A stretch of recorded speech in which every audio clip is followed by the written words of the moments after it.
Johnson & Wales University and the Distinguished Visiting Chef Committee proudly presents the Distinguished Visiting Chef Series, an educational resource and video reference library for culinary students and professionals. Today's guest chef, Stephane Treand.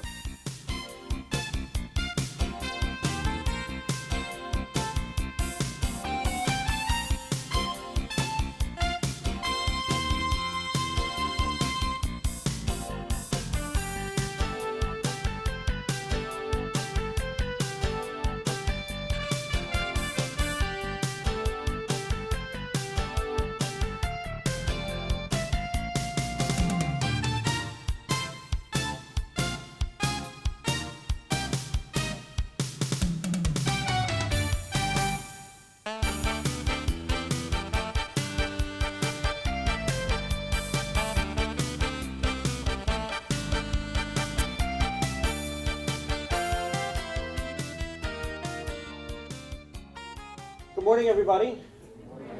Oh, what an exciting day and what an exciting morning. A tremendous pastry chef here for you today for the DVC demonstration. Before we get into introducing our 169th Distinguished Visiting Chef, Stephane Treand, I wanted to acknowledge a few people here that have been part of the Distinguished Visiting Chef demonstration. But first, I wanted to introduce you all. You might already know this student, Carolyn Valentine. A little round of applause. I'll explain why in a moment. Carolyn is graduating soon from the pastry program, and she's going to be going on to ENSP in France in the fall.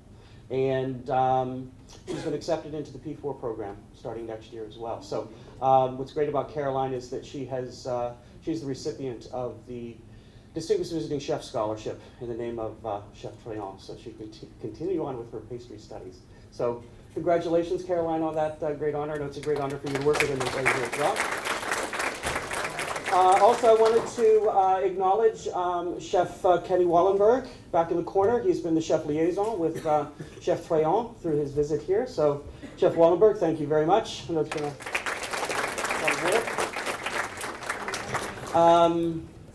I also wanted to acknowledge Chef Treand brought a special friend with him, Monsieur François Mellet, who's the pastry chef for Cuisina, a pastry product purveyor out of California. So, welcome, Chef. A great distinction with Chef Mellet is it was 2012, your Guinness World Record, building the largest chocolate sculpture, a Mayan temple out of 9 tons of chocolate. Yes, very exciting. So welcome everybody, and we look forward to a great demonstration. Chef Treand is going to do some introductions to himself, but he is a natural teacher. Starting his career as an apprentice in France, but moving on into owning his own pastry shop in southern France in 1989. But around the mid-90s, the teaching bug got to him, and wanting to get into teaching. And so working with many apprentices in France, educating them, and many going on to some great honors. He had a teenage dream to be in the United States, and in 2005, he did come to the United States as executive pastry chef for the Four Seasons Hotel in Newport Beach, California, as well as the St. Regis Monarch Beach Resort in California as well. He's been busy in the competition world. In 2005, he won the Food Network's Sugar's Daredevils Challenge. So many of you might have seen that, as well as going on as a gold medal on the national pastry team championship in Nashville, Tennessee. And today he is a executive chef consultant. You're going to have to help me with the pronunciation of the pastry shop in Tokyo. Occitania, thank you very much. And today he has very busy with his own school, academy, the Art of Pastry Academy in California, teaching many professionals and food enthusiasts throughout the United States. So it is with a great welcome that we say, Chef Treand, welcome to Johnson Wales. Thank you very You much. have some of the Thank best you. pastry students in the country. So Thank you. Thank you very much. Okay, let's start. Thank you very much for coming. We are very proud, François and me, to be here in front of so many pastry students. So we're going to do a demonstration, short demonstration, 2 hours. And we wanted to do as much as we can, you know, like some pastry. We're going to start by a cake, an entremet. But also I would like to show you some sugar work and as well some mer broche. So it's a short program, so we're going to try to maybe switch from one thing to another thing pretty fast. So don't hesitate to ask questions. And there is few part of the entremet that we already prep in advance, of course. Otherwise, it would be too long to do everything from scratch in 2 hours. So today we're going to do an exotic entremet. We have a few components. We have an exotic crémeux, like an insert inside. We have a vanilla milk mousse, very light vanilla mousse. We also have a coconut crunchy and coconut dacquoise. So it's very exotic. We have 3 different kind of puree in the crémeux. So the dacquoise, we already prepped the dacquoise yesterday. We have some of the recipe, you know, for the dacquoise. We prep traditional way to do the dacquoise. Egg white, everybody got the recipe, yeah, okay? This is the first recipe from the mousse entremet. So coconut dacquoise, we got egg white and sugar together on one side, like a French meringue way. Then we have almond powder, powdered sugar, and coconut powder. Even though it's a coconut dacquoise, we also have a little bit of almond powder, always, you know, for just the body of the cake, you know, of the sponge cake. You need to be, only coconut would be too thin at the end. So we need to put some almond powder and coconut powder. So because for the tasting, we did some small verrine, small glass. But today, in front of you, we're going to do entremet. So yesterday, we just piped a little dots of dacquoise. Today, we're going to show you for the entremet. So that's the 2 things we did yesterday, already in advance. We have the coconut dacquoise. Like you see the thickness. In entremet will be about 2 inches high, which is normally, in France, it's a normal size for an entremet, you know, like, and about maybe ½ inch for the dacquoise. And that will be for the inside, the entremet. Normally, if you use a bigger ring, we can put two layers of cake inside. This is for the coconut dacquoise. Also, we prep a coconut crunchy. You know, in an entremet, you always need to try to find some different texture. So we play with a very light mousse, with the density of the exotic crémeux. We also need something very crunchy. That's why we prep like a coconut crunchy. Coconut crunchy is a very simple recipe. Simple, but very efficient, actually. So it's we cream the butter and the sugar together. We have all the powder after at the end, you know, coconut. You got maybe the recipe on the second page. Yes. Butter and sugar, coconut, a little bit of cake flour, and some a pinch of salt, you know, for the balance. And this is the very base of the entremet. That will be the very bottom base layer. You know, the crunchy part when you cut a slice of cake. That's something about like few millimeter thick. That's the 2 things that we already prepped. Now I wanted to start by the crémeux. Alors le crémeux, tiens, on va remettre ça là. You have the recipe also. It's a dense, creamy texture that we put in one layer in the middle of the cake. Very exotic because we have a mango, we have passion fruit and coconut puree. Allez, it's already inside. Yeah. Great. So 3 puree together. Ça c'est le reste. So you know why it's important to mix the puree. Sometimes passion fruit is pretty strong, pretty acid. So bringing some mango puree, a little bit less mango puree. It's for a good also taste, exotic taste. And the coconut also bring like a really round taste. Coconut is very good. I mean, I like it myself for the feeling of exotic entremet. Also, we have eggs, egg yolks, sugar. You almost put everything from the beginning. Put the egg yolks. Voilà. The only thing we put at the end is the gelatin and the butter. We work on an induction burner, very convenient for this type of recipe. Very convenient, but you always have to be very careful, especially for a small recipe like that. When you make a try for a cake one day, you have to cook on a small induction burner. You have to stir all the time. Huh? That's the maximum, yeah. So the puree, sugar, eggs, and egg yolks. And we just stir to, we cook to thicken this mix, It's going to be thick, a little bit like a lemon curd or something, the same way you do a lemon curd. But using different type of puree is very interesting recipe for that. We already put the gelatin about maybe 20 minutes, 15, 20 minutes in the cold water. At least 15 minutes, Make sure the gelatin is very hydrated.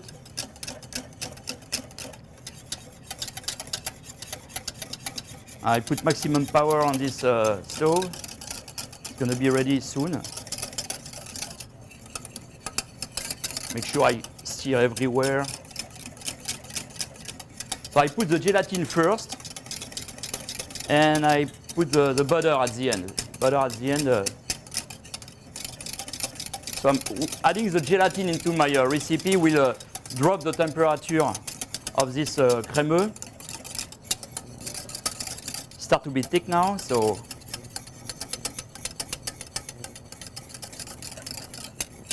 voilà.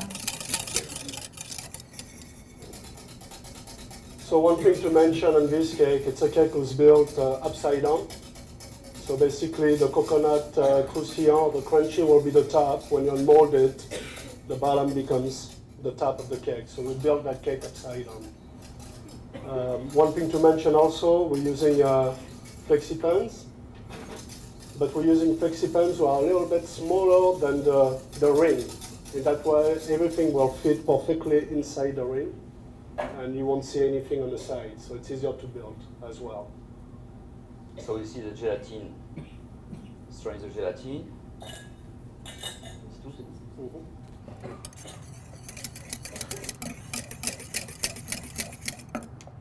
Okay. The butter at the end like this.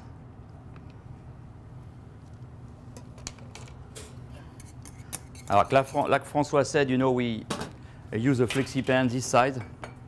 On a le ring pour le monter. But I think it's 16, I go in centimeter. This is the size of the ring. You see the size of the insert. That's a classic way to do to build an entremet upside down.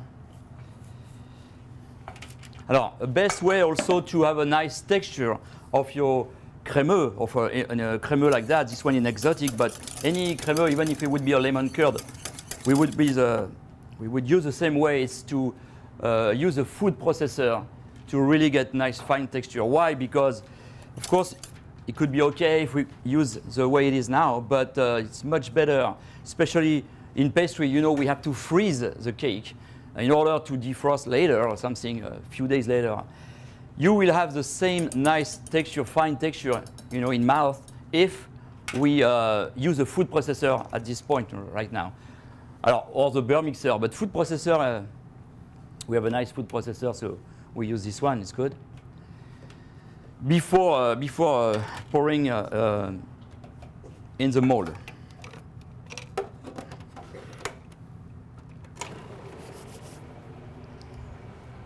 Also, since it's a upside down building cake, we need to, we have acetate into the ring, of course, but we also use normally a very flat sheet pan. I know flat sheet pan are difficult to find sometimes in pastry. You know that. This one is pretty good. But we have a... On l'avait pas collé encore celle-là. So, we have a acetate sheet, guitar sheet, a piece of plastic that we're going to really stick onto this sheet pan. Make sure that we don't have any bubbles. Do you have a scraper or something to... Tu as demandé? See this plastic, really make sure that it's flat before pouring the mousse into the ring. Okay, that was for the crémeux, you see. Normally in production, you have to scale the amount of crémeux you put in your ring, in your mold.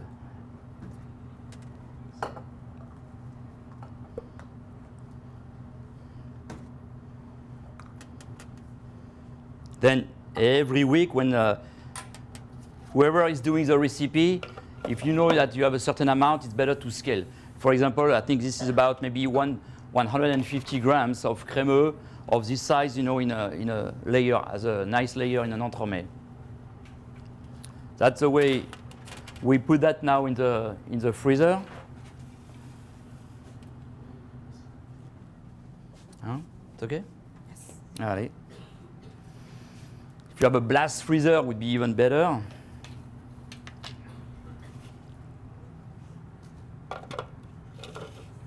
Okay, that was for the inserts. So let's say we have the coconut dacquoise. We have also the croustillant. That's the two things. Normally, you need to do that in advance. You need to start to make the cake, sponge cake first, and also everything but crunchy or cake. Okay, so after the insert, this is a main mousse into the cake, into the entremet. I call that a vanilla milk mousse, or a milk cloud, mousse de lait in French. It's an interesting recipe. It's very simple, but I like this recipe because first it's very fast, and you don't need to have egg yolks or eggs. You don't start by the crème anglaise. It's just some cream. There is milk powder, vanilla, of course, strong vanilla taste, some trimoline. And we have the milk powder to really give a strong milk taste into this mousse.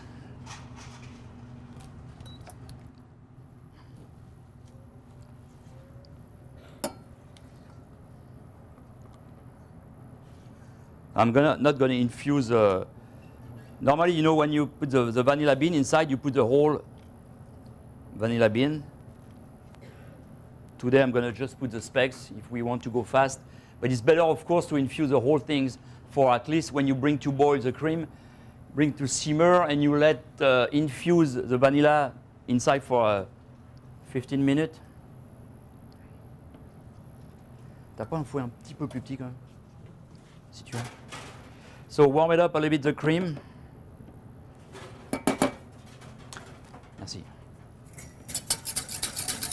Alors the cream needs to be a little bit warm to mix the milk powder inside.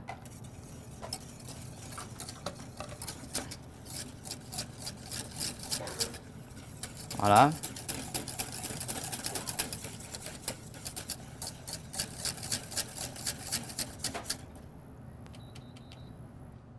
I can put the trimoline. Alors trimoline, make that, it's a little bit sweeter than a regular sugar, but it brings some stability in this recipe.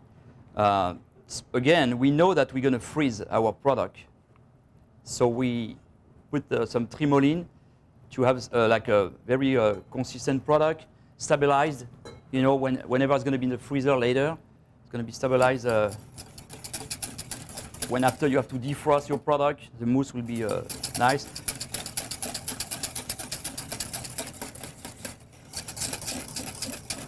C'est bien dissous le lait hier. Il y a des chunks dans les poudres de lait. So no egg yolks, no eggs, but of course, because it's very liquid, it's not like a crème anglaise, it's very liquid, we have to put a little bit more gelatin inside. And after, that's all. We just have to add the whipped cream later. But in texture, this mousse is kind of liquid. When you have to put that in an upside-down cake, it's a good recipe because the mousse needs to be liquid a little bit to do this technique of upside-down cake.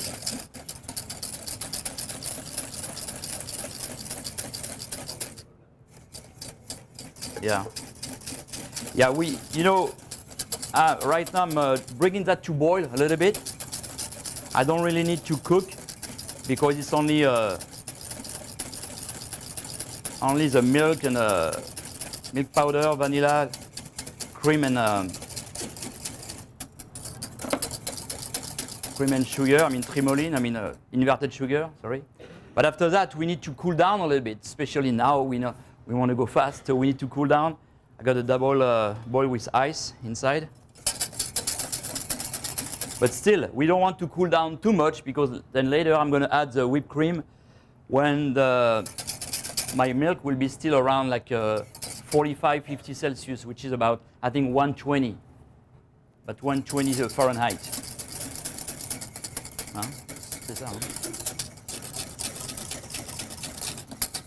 If anybody has any questions about what Twelve is doing or anything else that you're really interested in his supply or anything, please just raise your hand and Larissa will come around to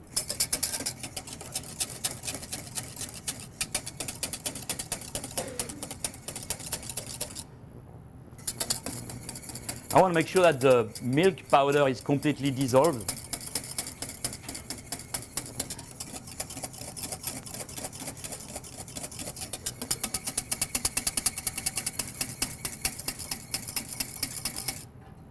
Voilà.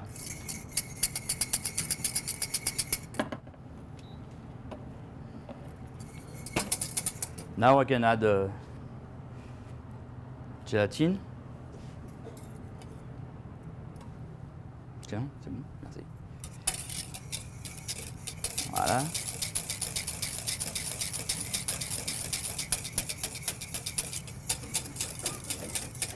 Tu as un autre strainer qu'on puisse... And I'm going to put this mixture into a bowl to cool it down a little bit. But before that, I need to strain because, you know, we're supposed to also infuse vanilla bean inside. And you know, when you have some gelatin, we may have some little piece of gelatin, something else. So we always need to strain. When you do any kind of mousse or something, you know that. So.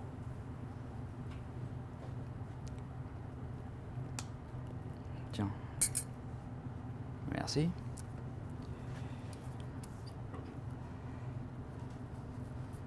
Voilà.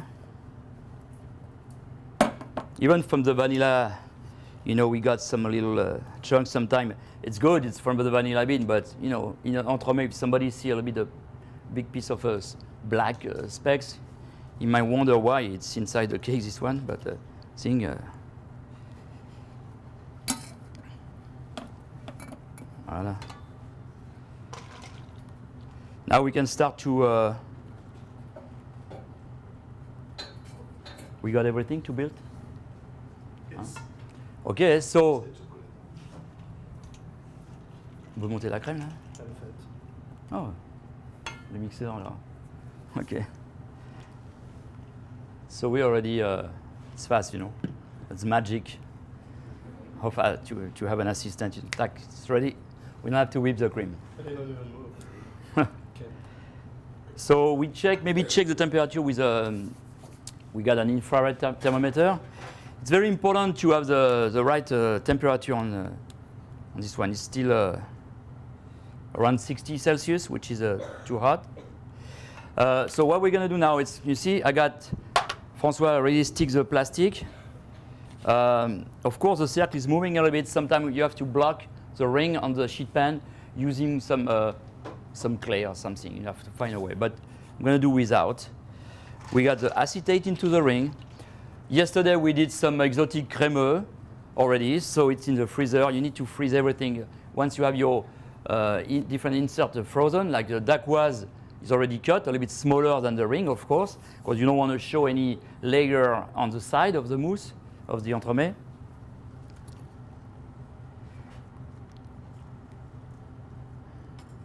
I really like this recipe because you don't have to mix or make a crème anglaise. It's a pretty simple process,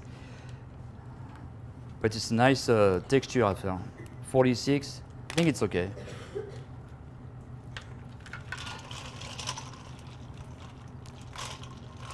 You know why we have to still use this cream pretty hot? Because if you cool down too much, once you mix the whipped cream, you might break the texture of this cream. So the first time, you see, I got my whipped cream, like a soft, like a creamy, soft whipped cream. At the beginning, I'm going to use the whisk. You know, when it's like you want to mix very fast as a ganache at the very beginning. So the cream is melting fast because my vanilla is still very, very hot. So, and the rest, I add slowly. Voilà.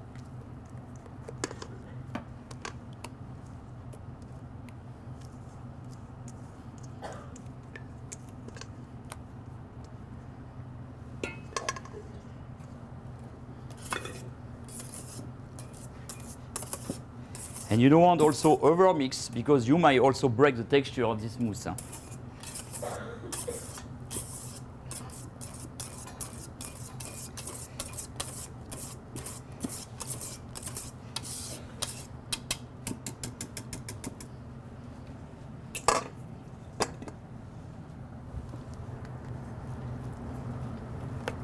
Any questions? Voilà. You guys awake? I know it's a little bit early in the morning, like a cake recipe in the morning. Who can tell me the power of sweetness of trimoline or inward sugar compared to sugar? Because we're using trimoline, but do you guys know why? Any idea? Yeah, it's going to help to stabilize. The power of sweetness is about 1.2. If sugar is 1, trimoline would be 1.2. But it has the main effects of when you're going to freeze your cakes. It's going to regulate the water activity. It's going to bring a better shelf life to your product, a better smoothness, also a better bite when you bite into your product. So it's a product that's heavily used in the pastry world and into chocolate as well. Just to show you, I got just the ring on the sheet pan.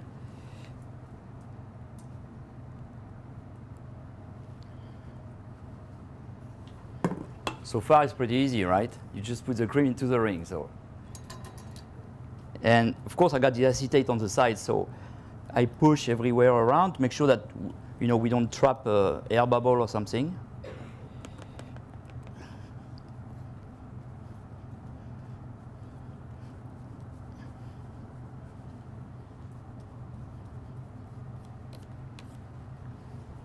Les gants sont...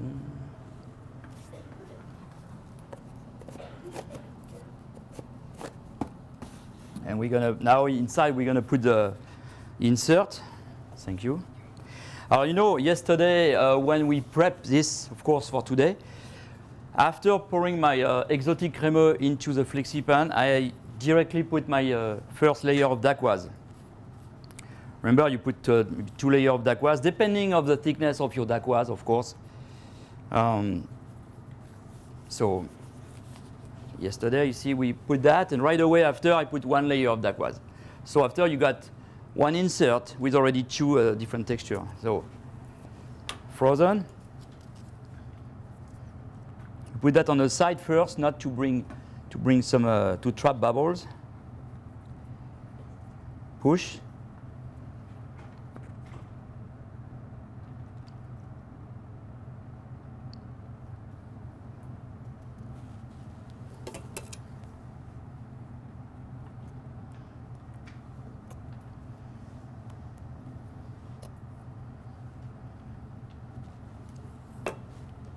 We have a second layer of dacquoise.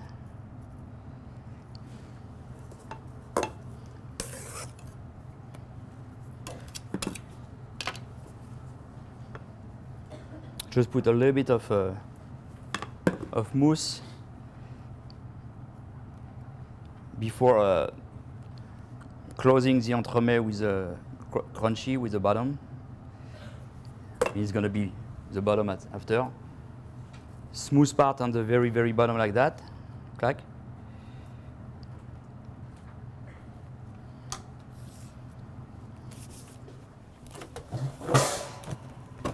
Ça c'est bon. After you finish by a piece of plastic film like this.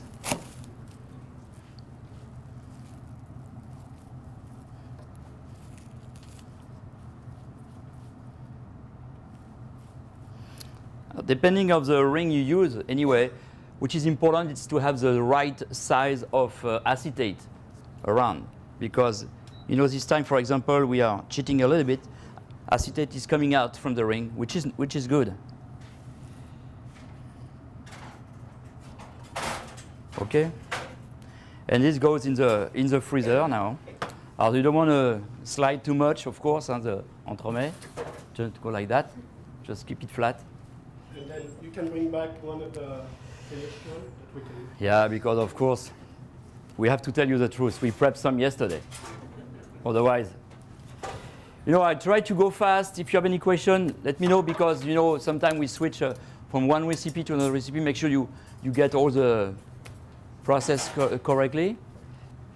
I want to get some time after to cook my isomalt and build a showpiece, so take some time for that too. So now we're going to go get the entremet from the freezer, and we need to glaze it. Alors, glaze, we got just a neutral glaze.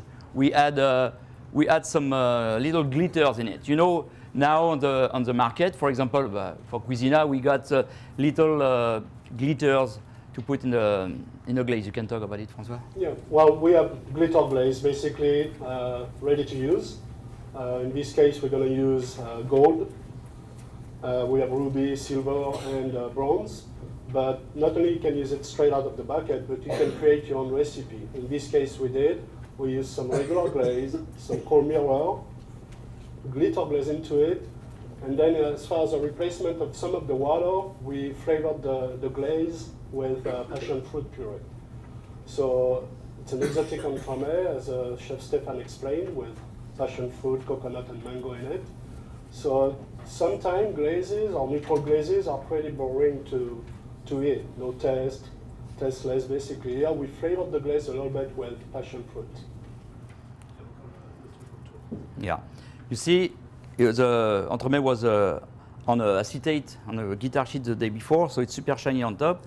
After, of course, I have to remove. You don't want to glaze the cake with this one around. Huh? So you want to make sure that you can, voilà.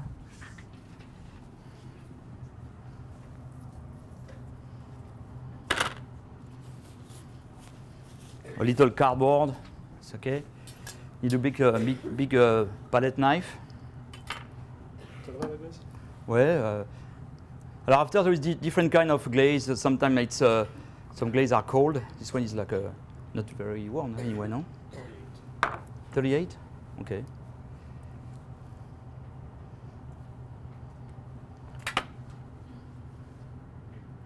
You start around like this.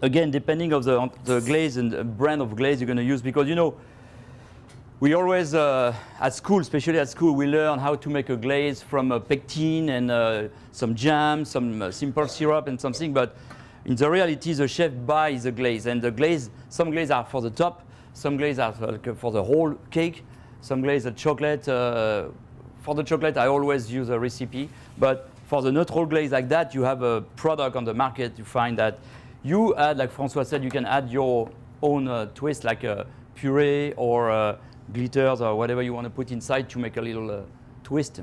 But this one, maybe slide a little bit on the side, you see.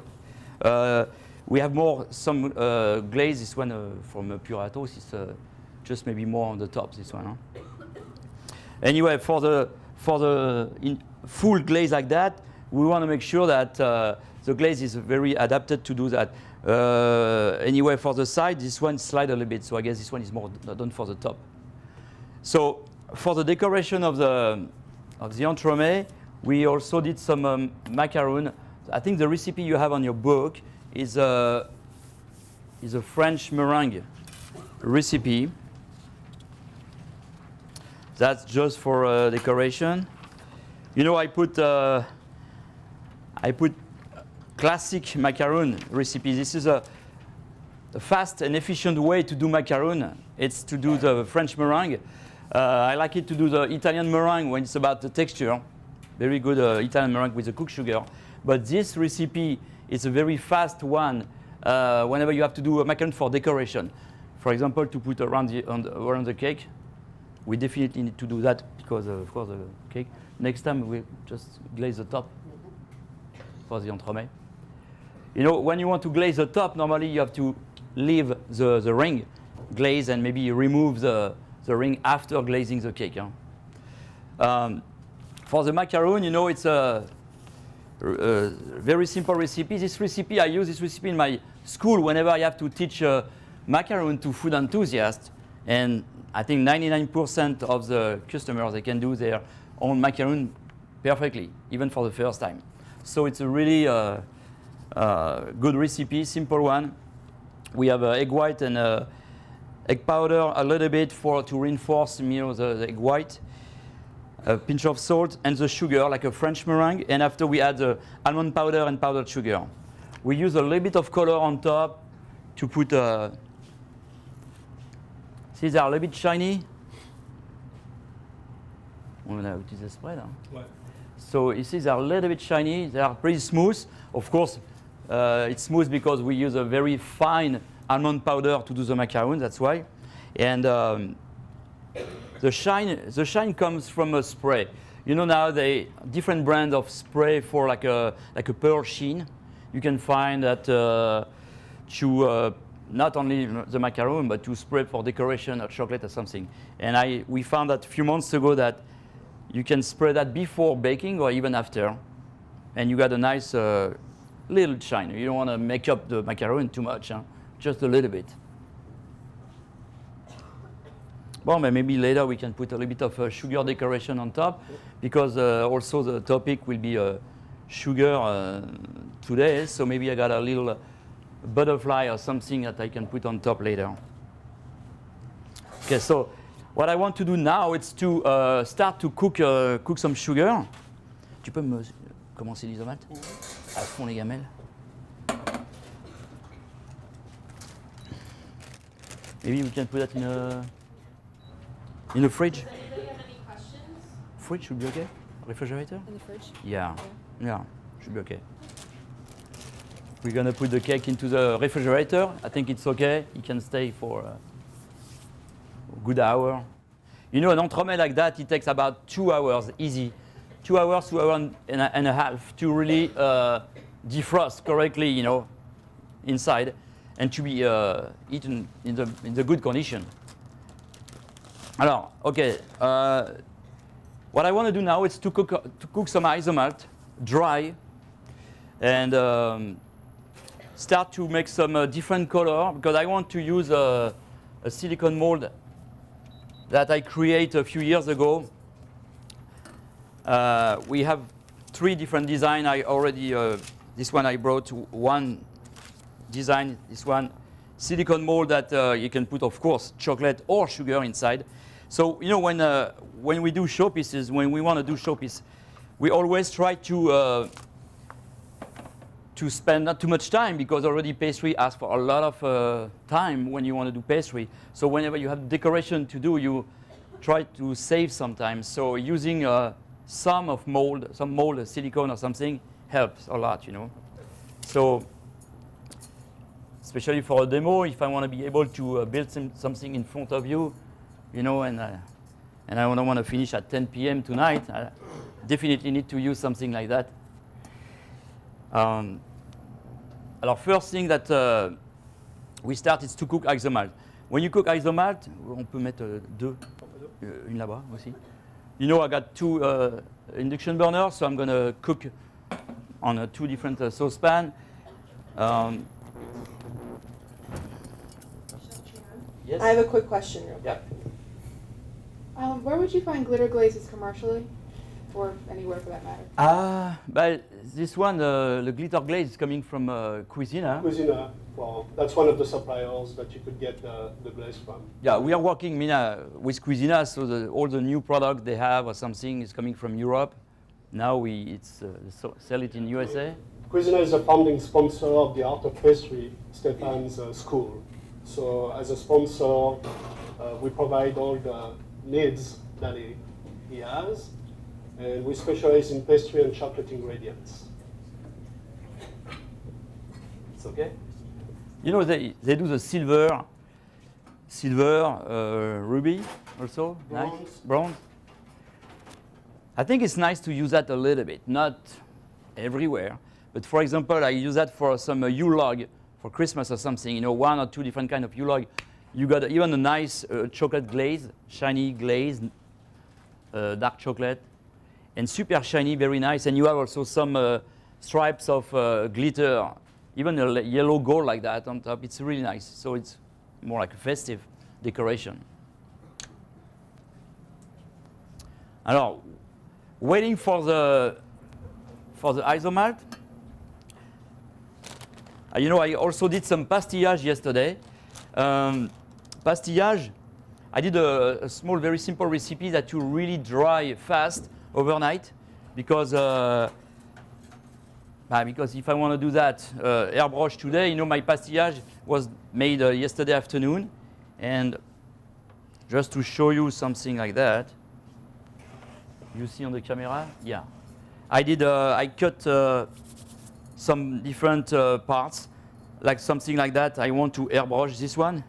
So it dry also fast because it's only 2 millimeter thickness, you know, like 1-2 millimeters. So the next day, it's perfect. You can really airbrush. I didn't want to sand it, just very raw pastillage. I just cut it. You know, I hate to sand the pastillage, so I try to make it clean from the beginning, not to come back on it later.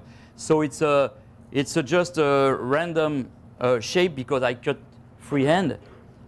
Of course, it's impossible to do twice the same one, but it's more artistic. I think it comes just depending on your mood, you know. You just go, you cut it. One of my favorite tool is X-Acto knife.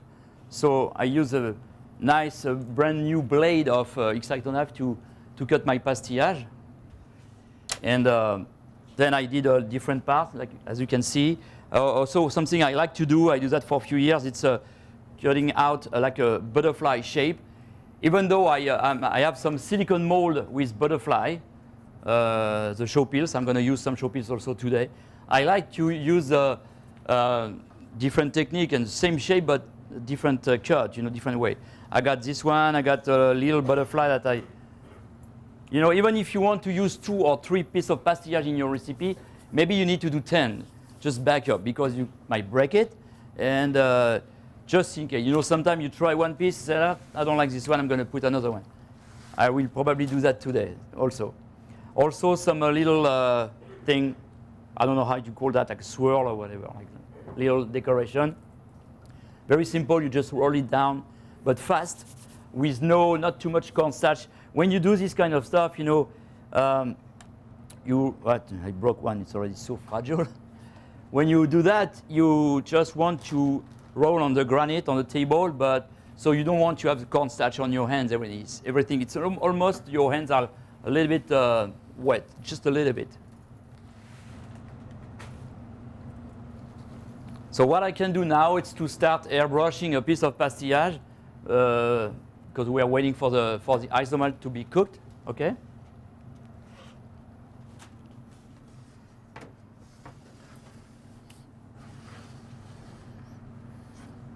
I got a different part also. I got this one. You see something like this. is different from that. A little bit different.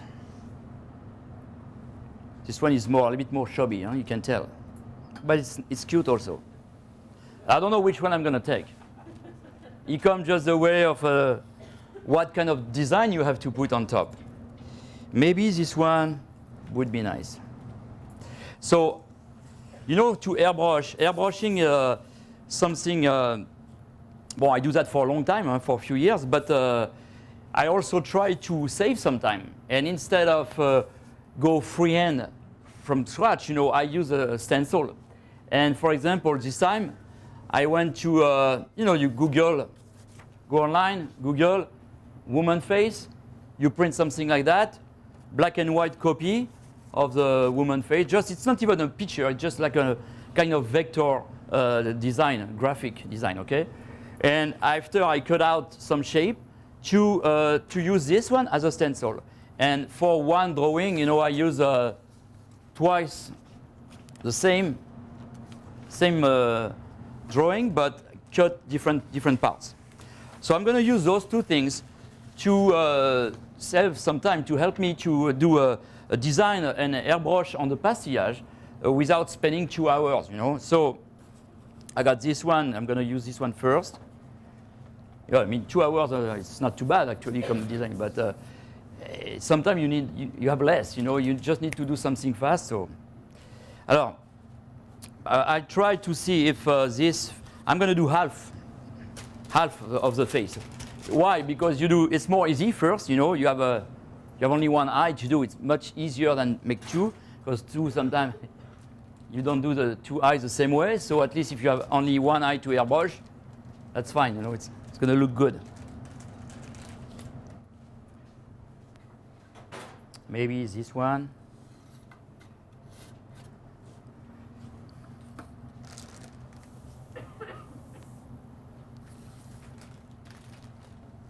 So I check on the side if, like this. I'm going to take this one. It's good.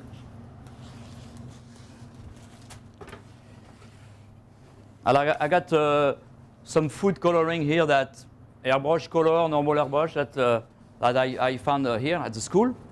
You know, so let's say I don't have the time to do too many colors, so I'm going to start by purple and black.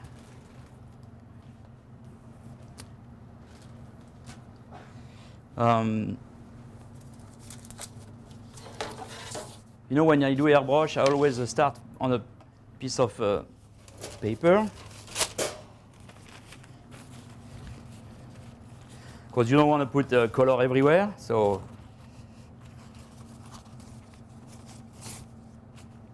I got my piece of pastillage, like this.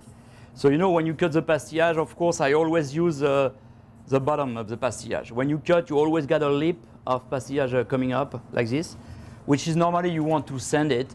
But again, if you want to go fast, you better make a clean cut and just leave it like that, let it dry, and use it the way it is. So upside down is very smooth. You know, I just brush a little bit to remove excess of cornstarch or something. And of course, I got a little airbrush, a special airbrush when I travel, you know. It's a small one with a small compressor, very small compressor. I think this is supposed to be for the nail or makeup or something. So I'm not going to do makeup today, so I'm going to airbrush this. And actually, it's kind of a makeup on a piece of pastillage. So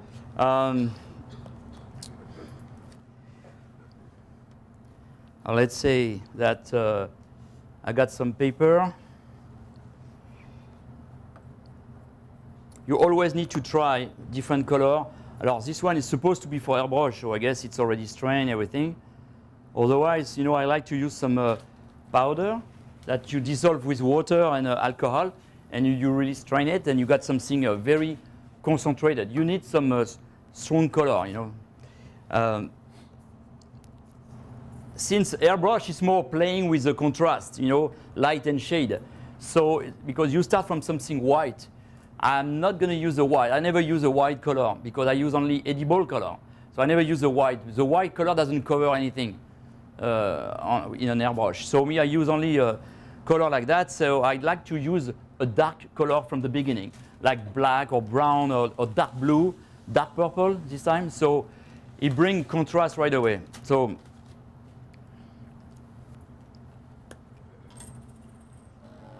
it's not too noisy, it's okay.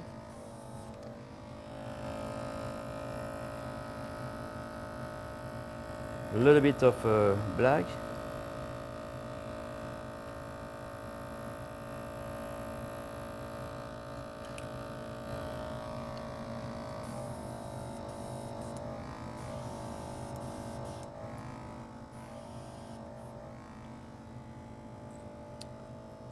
You always, you know, the airbrushes are very sensitive tools, you know, so you always need to set up, to make sure that the needle go all the way to the end of the nose here, right?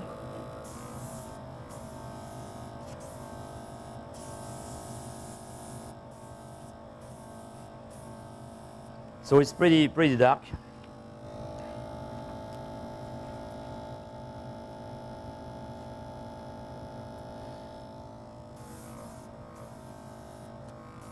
Alors,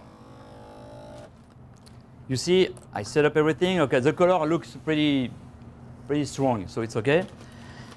See, when I cut my first stencil, it was pretty easy because, you know, it shows where I have to cut. When you use a picture, like a black and white picture from Google, you go a woman face, you click, and you can print something. Sometimes it's difficult. At the beginning, when you start to airbrush, you want to use this kind of design. It's like a half drawing, half photo. It's called vectorization, you know, like this easy to, so you go like a vector woman face, you got a bunch of stuff that you can use as a stencil. And it's what we call a flying stencil, just a piece of paper that you cut. And even if you're not a good drawer, if you say, because some students, they say, Chef, I don't draw, I don't sketch anything, but you use this one. You don't have to draw anything. You just use a stencil. So that's why you save some time. It's more easy. You always still have to, of course, use a freehand technique because this brings your style also. And you know, when you use a stencil using airbrush on pastillage, when you use too many stencils, it shows right away that you use stencil. It doesn't look very good. So that's why most of the time I need to come back on my line like this. To come back on the line, for example, to soften it a little bit. So I start to do the very dark part. I hope you can see. Oh yeah, nice. You can see, yeah. So I try to find a way that where the face will be the best place.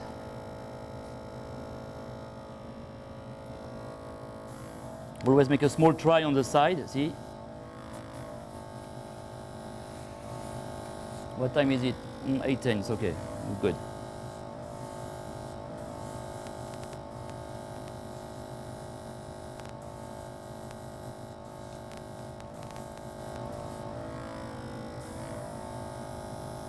I go, see, I really dark the center of the eye here.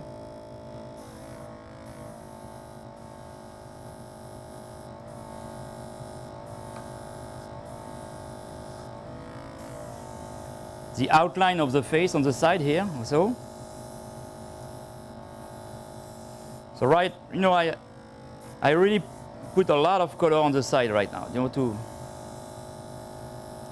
make a dark outline on the side. You know, when you airbrush pastillage, it's flat, it's completely flat. What you want to give at the end is like kind of a 3D effect. Like to have a woman face a little bit round, like a 3D. So you want to put the back on the side of the face here, very black, very dark, to have the face pretty clear and coming up. Everything you spray, if you put color, you put dark color, it's like you dig, you go far. And if you leave it white, it comes to the front. You have to play with that, you know.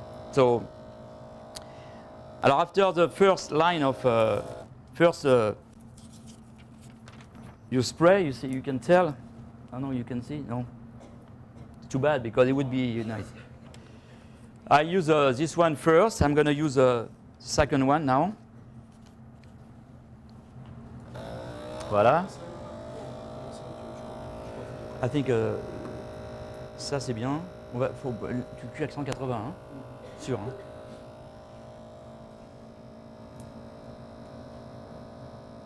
So I'm going to keep some clear also because I would like to airbrush or airbrush passage, but I want to cover one layer of sugar on top of that also after.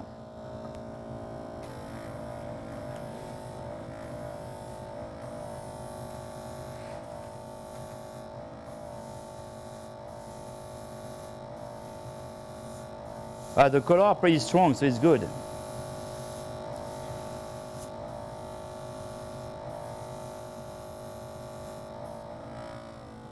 So I have my second set of stencil. I come on top like this. Sometimes I have to take a piece of silicone to make some weight on the paper. Voilà.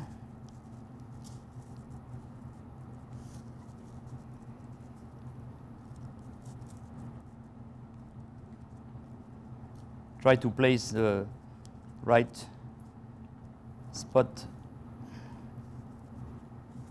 Voilà. And my second stencil.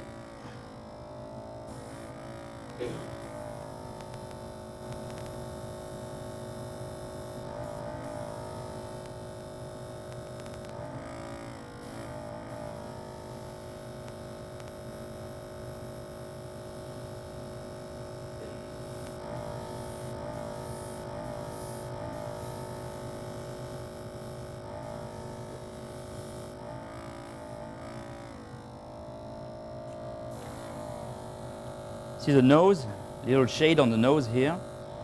Voilà.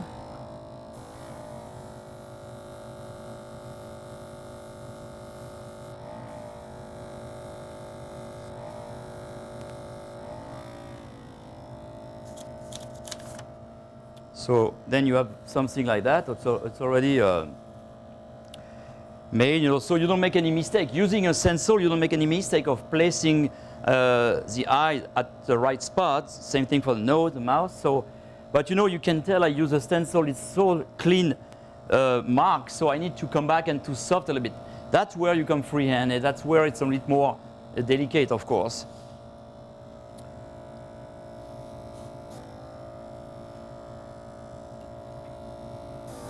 Voilà.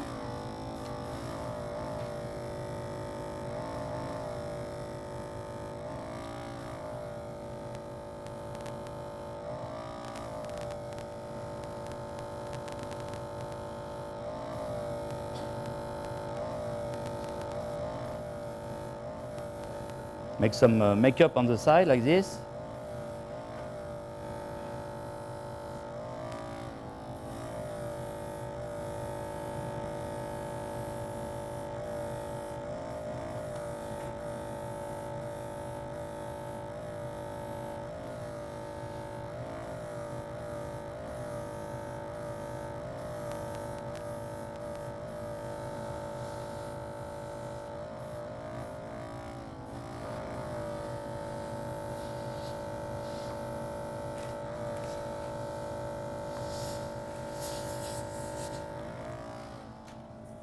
I also cut some, you know, the shape of the hair on this a little bit.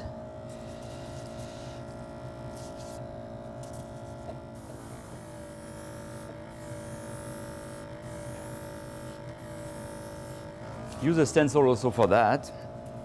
I even did a little stencil with just some curve, you know, like a little shape that helped me to do some hair on the side.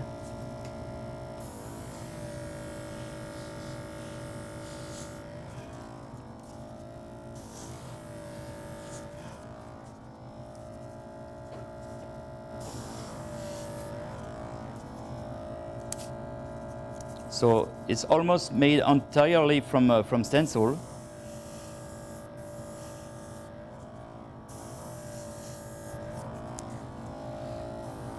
Alors I like to do some with a stencil and some using freehand like that. Just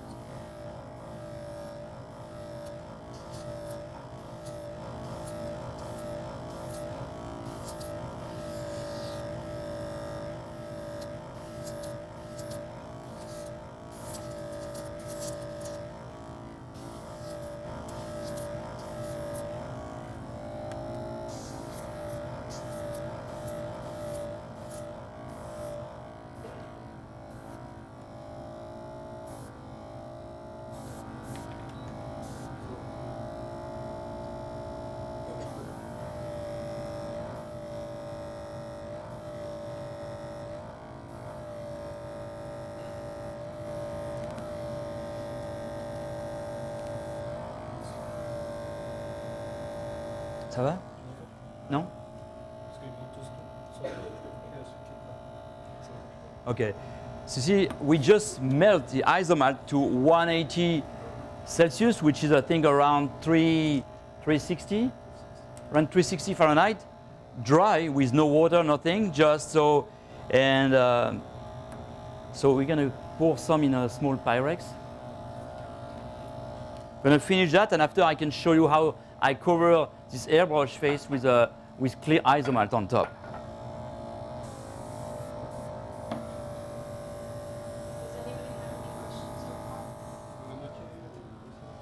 Hein? Un petit peu plus? Voilà, c'est bien, ça c'est bon. If you have any question for this. Alors, you see using 2 pieces of paper. Sometimes maybe a little bit more hair on the side here.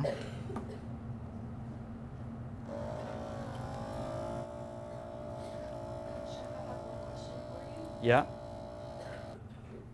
Did you ever take any art classes, or did you just learn that by practicing? I never took art classes, but you know I do that for a long time. Since I was a kid, I guess I like to draw and was very graphic. Even if I have to create a dessert or plate a dessert or something, I always use my pen or something to make a little sketch. So I guess I do that. You know, when you draw since you're a kid, you know, and you just keep drawing. And so it's like you practice a lot and you become better and better, and also you have to like it. But I never took classes. I like to go in a gallery. I like painting and paint and drawing everything. But I wish I could go one day, because I think if you go in a school and if you go in an art class or something like that, you really, if you get some talent or if you get something, you're really getting even better and better. It's nice to use your natural gift, maybe if you have one, but you always need to learn from art classes and something. I wish I could do that. I never did that.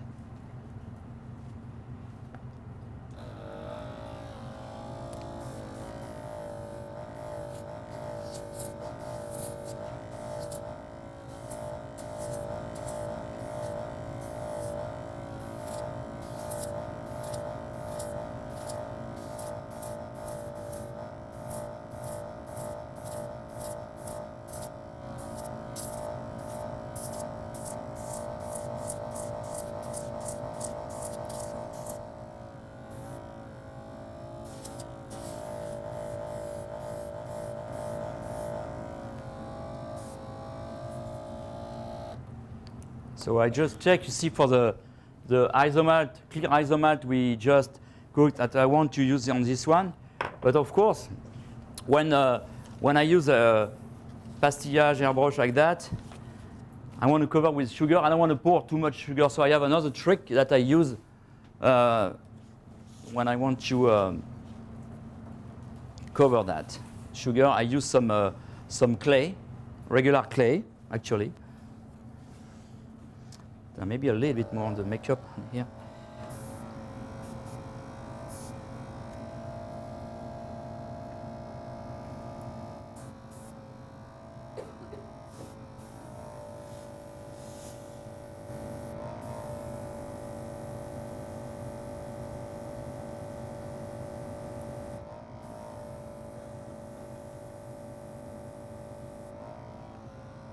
I think it's okay. You don't want to sort of spend too much time on that, so.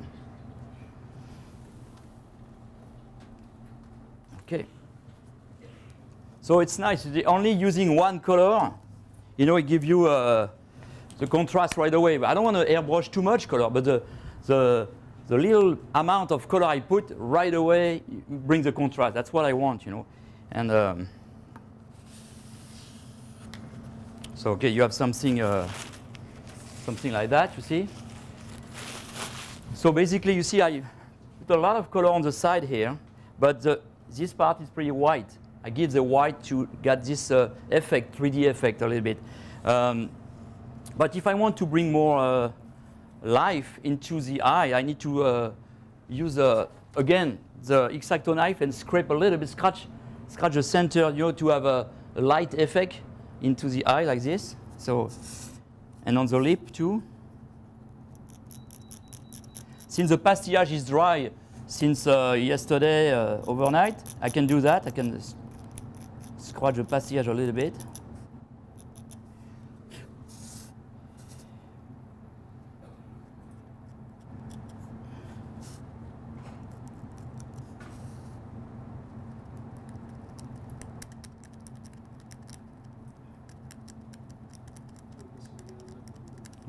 C'est comme tu veux. Tu penses qu'elles sont bien? Okay. So we're gonna pass some verrine from the exotic entremet, vanilla and exotic crème. So we got the verrine, the same recipe we use for the entremet, but of course in a verrine shape. So a little bit of vanilla mousse, a little bit of exotic crémeux, some dacquoise inside, vanilla mousse on top, and we put the crunchy coconut that I put for the bottom of the cake. We put on top as a decoration for the verrine. You will see, you got some for the tasting.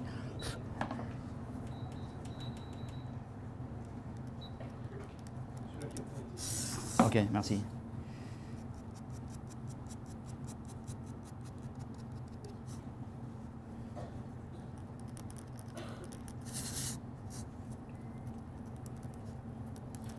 So okay, I got the CC back, bringing some white here, brings the light, and also for the lip. Look at shiny lipstick. So the other trick I got is using some clay, you know, regular clay that I put on with the parchment paper, s'il te plaît. Like sometimes people call that plastiline, you know, regular clay, not the Play-Doh, just the regular clay. Put a piece of parchment paper.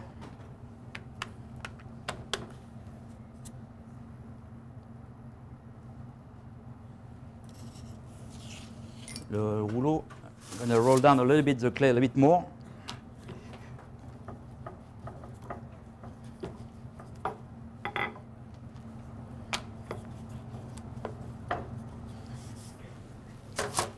Celui-là, il est cuit là?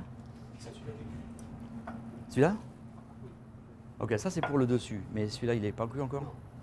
Ok, we're gonna start to cook also strong purple color to pour into the mold. So that's what I want to do that now, also using some purple color.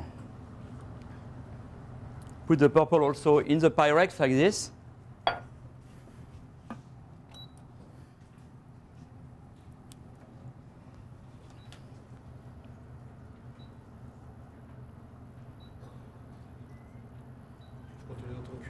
Ouais, faut en rajouter dessus là. We need more sugar, more isomalt, so voilà.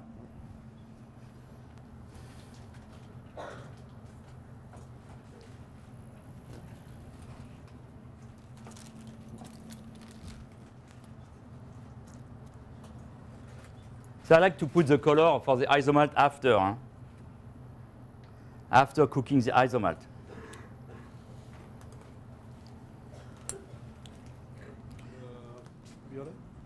Ouais, avec celui-là. Yes? Chef, do you buy your stencils or do you make them?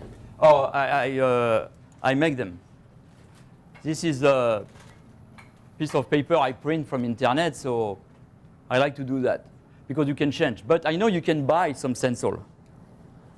Can buy some stencil, but stencil you can buy you know, it's you can buy something, but most of the time you can find skulls, pin-up, you know, for a motorcycle or something.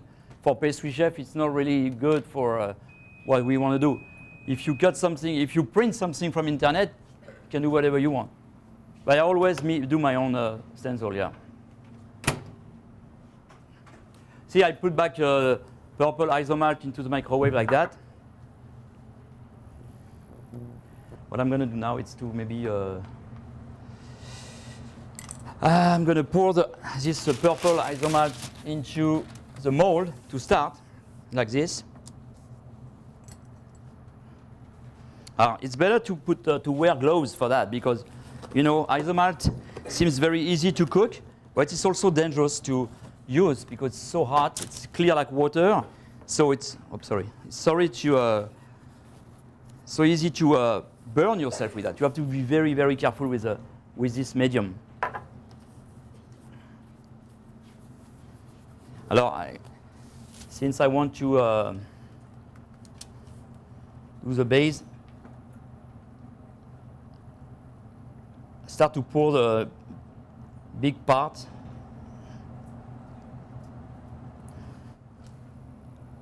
You know, using some glass pitcher like that, like this Pyrex, it's good.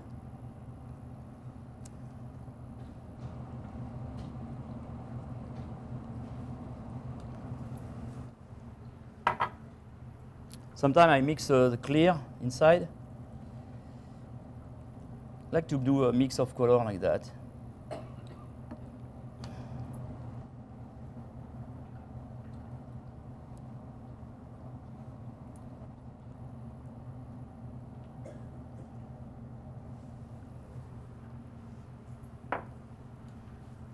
Il faudrait que je puisse le mettre en longueur.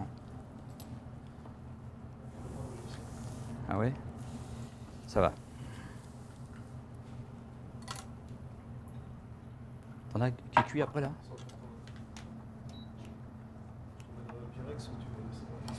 Ouais, tu peux le mettre dans un Pyrex, ouais. So, you know, that's a good thing to put the isomalt in a Pyrex. If you get a little bit cold or too thick, put back in the microwave. I don't really check the temperature. I just look at the consistency of the sugar. Normally, I think when you pour isomalt into the mold, it's around maybe, I think 250, 260 Fahrenheit. Hein, c'est ça? Yeah. Okay, he knows.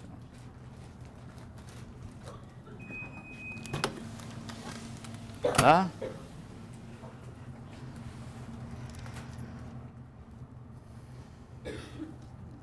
Ce soin, il est bon celui-là? Je peux y aller? Ah, ok. I'm going to put more color. Put more purple color.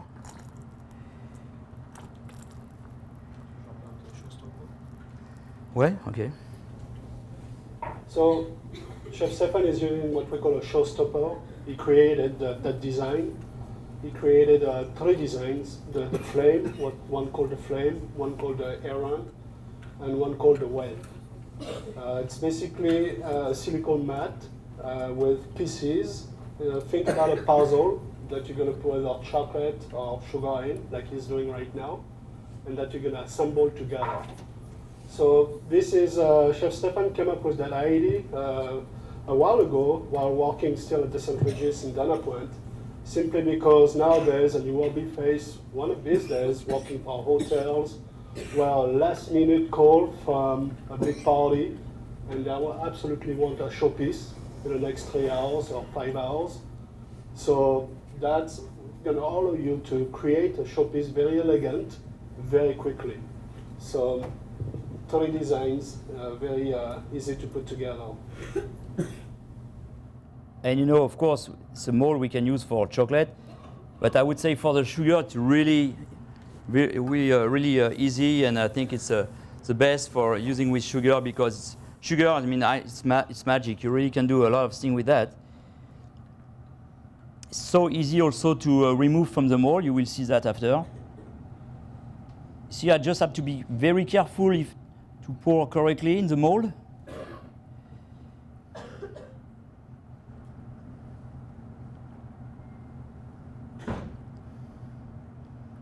There is nothing complicated, just you have to be precise, of course.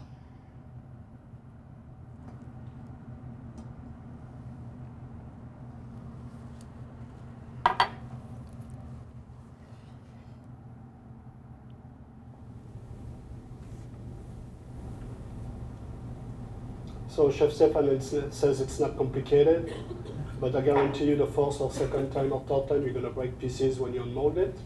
It's just like anything you do, it's just a matter of practicing, doing it and redoing it and redoing it, and then you'll get to it eventually, unmolding those showstoppers without breaking one piece. So, Ça c'est bon?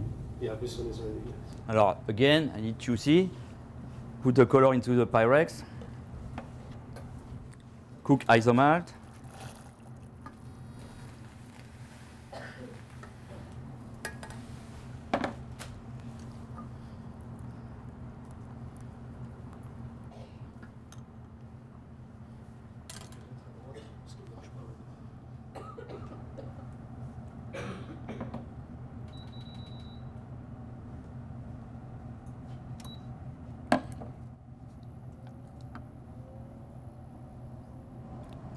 It's pretty narrow here, so to be not to shake too much, otherwise, voilà, you put everything on the side. So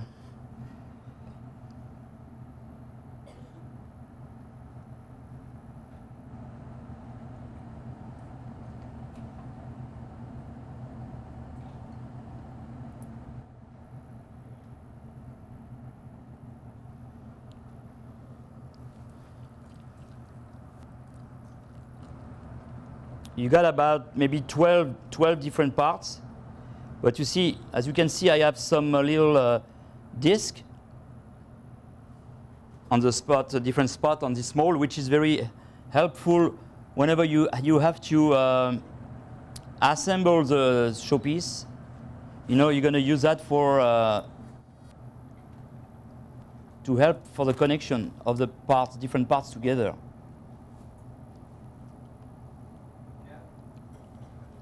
Yeah. How many hours do they give you for the sugar portion? Oh, I mean, you can take the time you want. You have 3 days, so after you manage your time the way you want. For the MOF, yeah, I mean, normally you cannot spend too much more than 3 hours, 4 hours, because you have so much to do that if you spend too much on the decoration at the MOF, you don't have the time to do the rest. That's you don't want to get trapped inside, you know.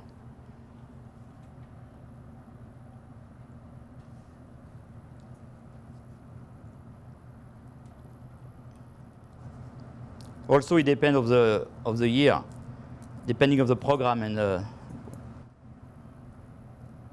every time they do the MOF final, they change the rules and change the program. Sometimes you can bring already your sugar. I need to put more on this one.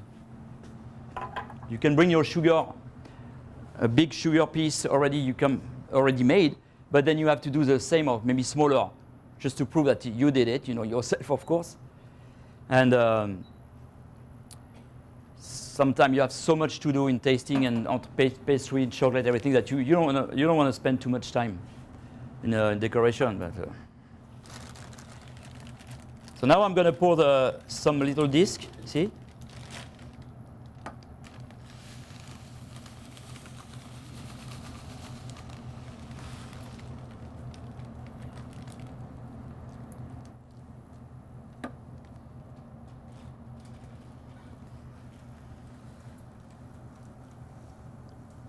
So what I like to do is to mix different color. Bon, I use only one color to, again, I try to go fast, but one color using also clear isomalt, it's nice. You make some, you blend the color by pouring into the mold. I like this technique, you know, it comes just the way it comes. Sometimes it's nice.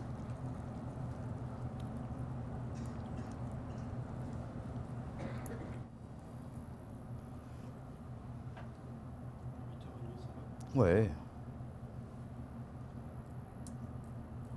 Voilà. I think we have enough for this time.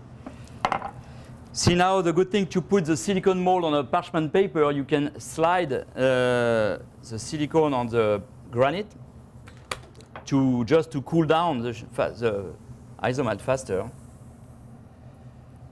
If you get a fan, just to cool it down, I don't know if you have a fan.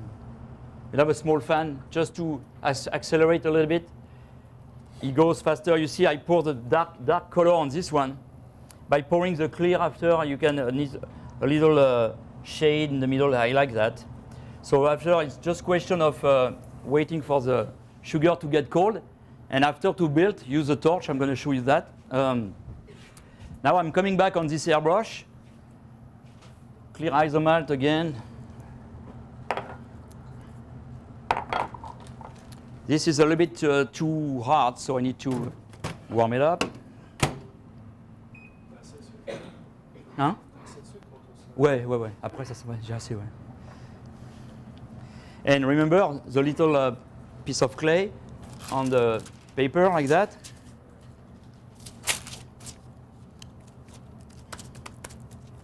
I use this, and you have to put the clay that cover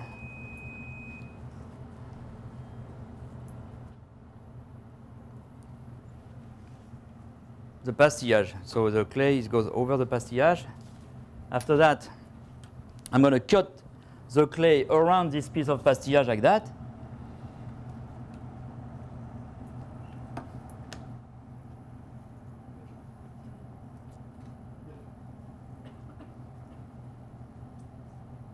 Voilà.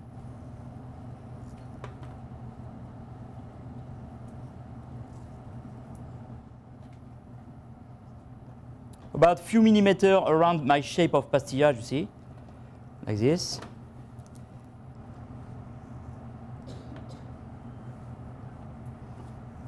Alors, I show you how to use a silicone mold, but I like to show also how to use a cheap mold, just clay. Voilà. Attends, ouais, non, c'est bien là. Ça va, faut que ça aille dessus, quoi. You have to cool down on top like that. Yeah, it's good. Perfect. Now this is not perfect. Maybe like that. Like this. Voilà. So, the clay. Now some film. Tiens, tu peux te... Of course, we cannot pour the isomalt directly into the clay, so I use a little bit of film like that. See?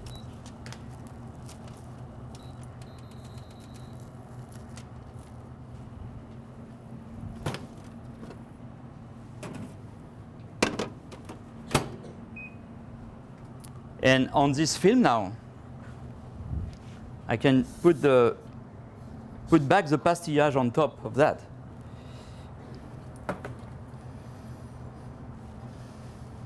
Il va falloir que tu le stoppes pendant... ouais, attends, je te dirai. So then after, now with my clay and the film, I have a kind of mold that I can pour the isomalt inside. Voilà.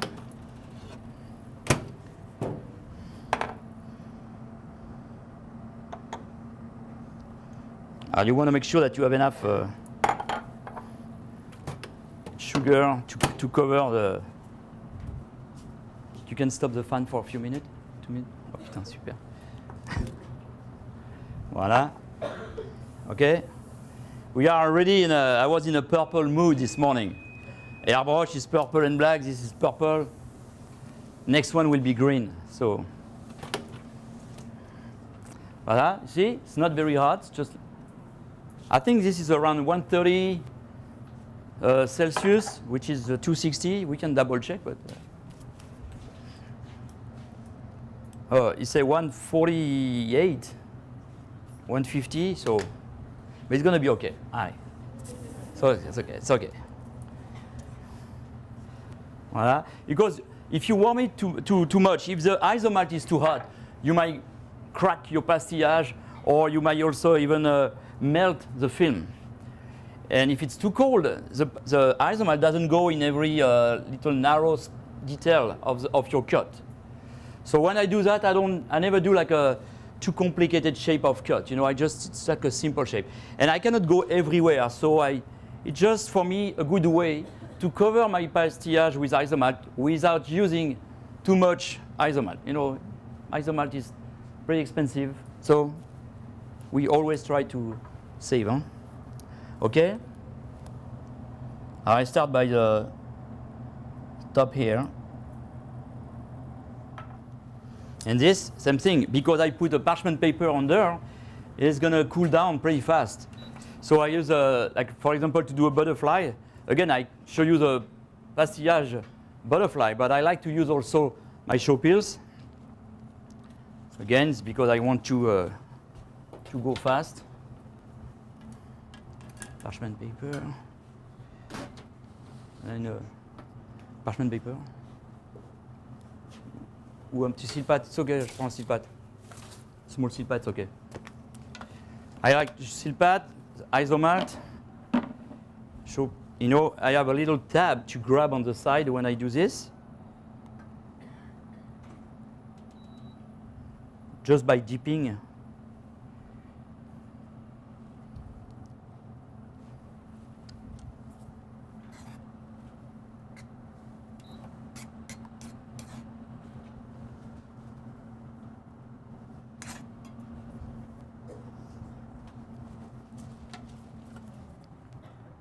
Alors, I already prepped some yesterday, but I wanted to show you at least to do one here. It's very easy to use. Again, that's something you can also use with chocolate. But sugar, I like it because it's transparent and you really play with the shine of the sugar. Okay, this takes what, few minutes to cool down. I did some yesterday, voilà.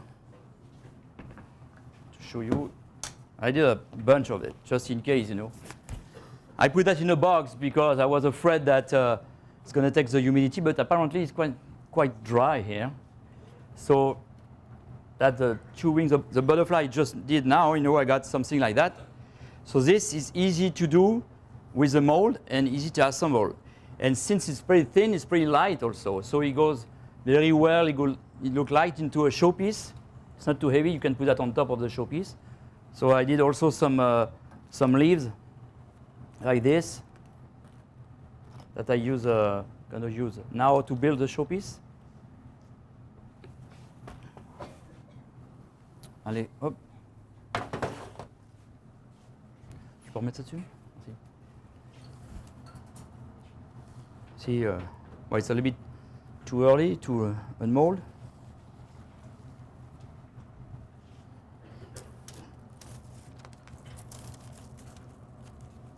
Alors I check, you know, the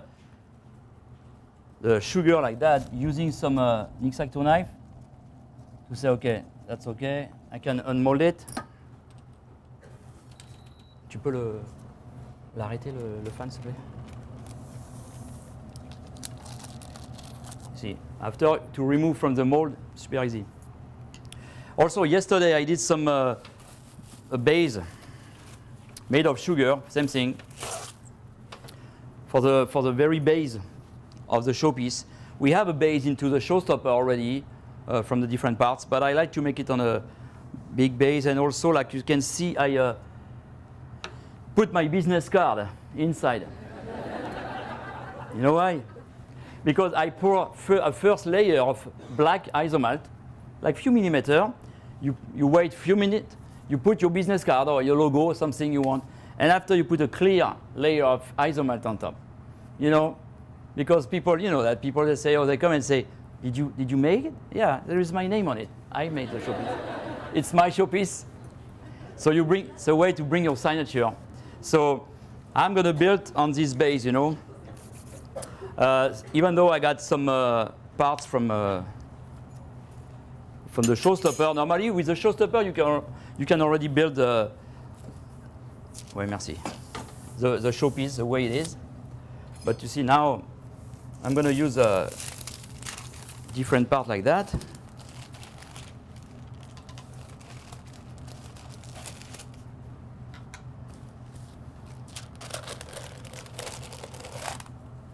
See the silicone in the center.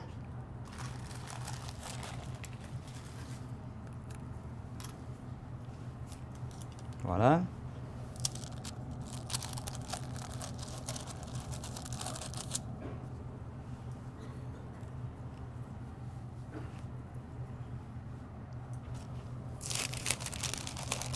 Alors, it's like a puzzle, huh? We have 12 parts. We should be able to build it, you know. A puzzle with 12 pieces should be okay. Alors, the big one, like this. You know, that's why using the sugar, it's pretty easy to remove.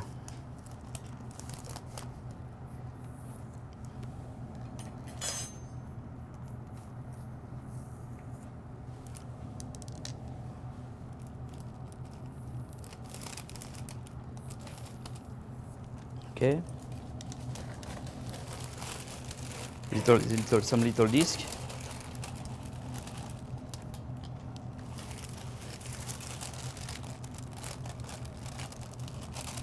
Voilà, tu peux le finir de retirer les autres, merci. Voilà. So after, to build the showpiece, I'm going to use a torch. That's the best way. Not to, you know, I don't want to add more isomalt. So by torching the two parts of sugar together, they bond very fast and very well.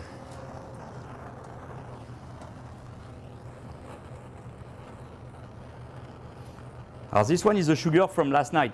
You know, sometimes when you heat up the sugar from the day before, overnight it might crack a little bit. That's part of the game, you know. Sugar, it's alive, it's tricky also.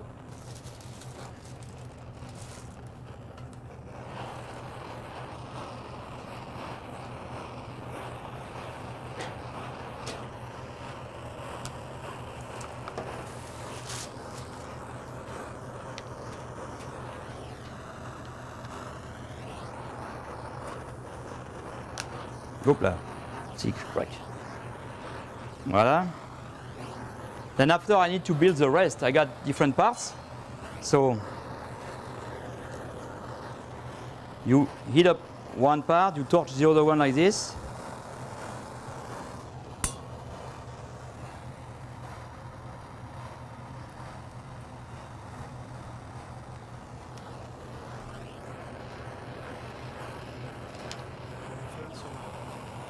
Non.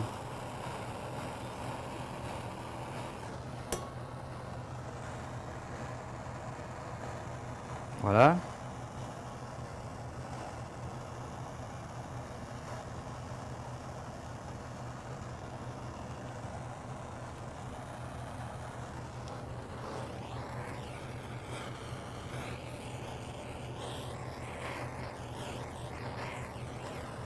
You know, it's a you know, when you pour isomalt into a silicone mold, you always get a little micro bubbles. It's just a chemical reaction because silicone and between silicone and sugar. Sugar isomalt is the same. Huh? So you will have this little micro bubbles, so you can just torch on the back to remove them and smooth the surface, you know.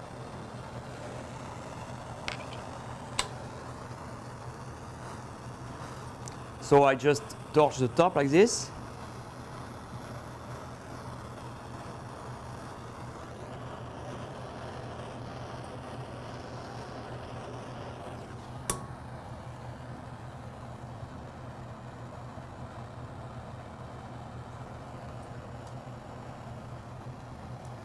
So then I already got the base.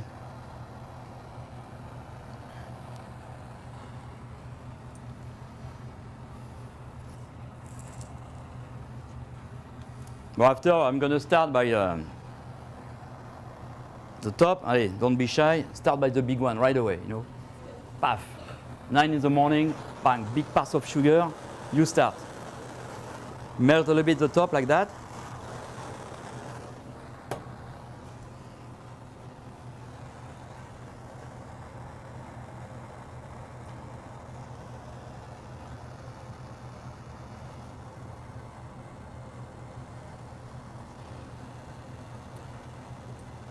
Sometimes what you can use is like a little spray to cool down, not the cold spray, which is made for the chocolate, you know that. Using a cold spray with the sugar will be too risky, but just a spray like, you know, kind of the can you use to clean the computer keyboard or something. I don't have any, but it's okay. We can make without. But so, you know, this is very parallel to this one, but instead of putting the side on the side, I'm going to twist it a little bit on the side, and I'm going to use this one as an easel to secure the big part.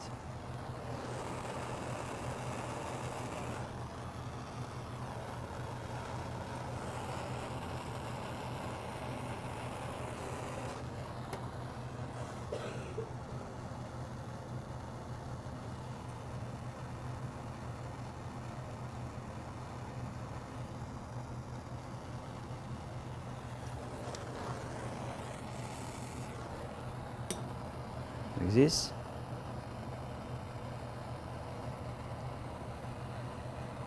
Same thing on the back for the other one.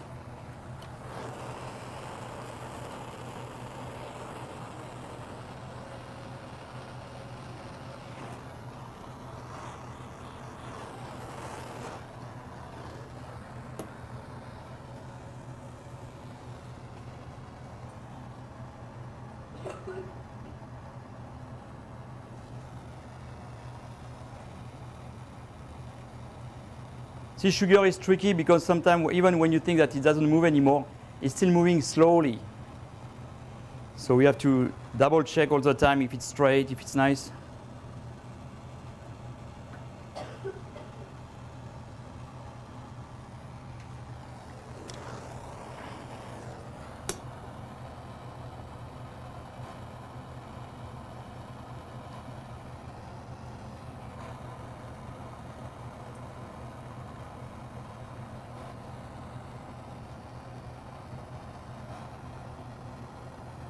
Got this one after.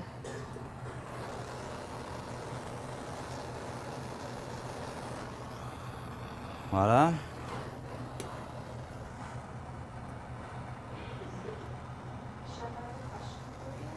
Yeah.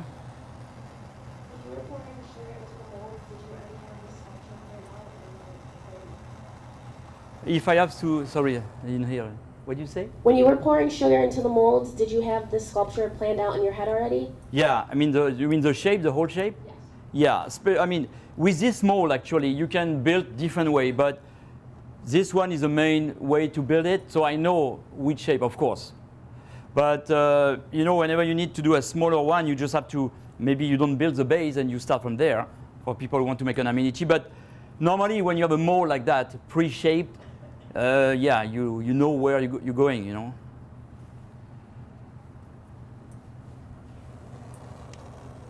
It's the same way if you make your own silicone mold, you have to design. Again, you make a small sketch and you know how it's going to look at the end, you know. But still, you know, when I create those molds, I wanted to do like a just abstract shape. It's not a specific shape, but that people can use and do something different with the same piece of sugar. We call this mold the flame because it looks like a little bit like a flame, but you can do a different thing with that.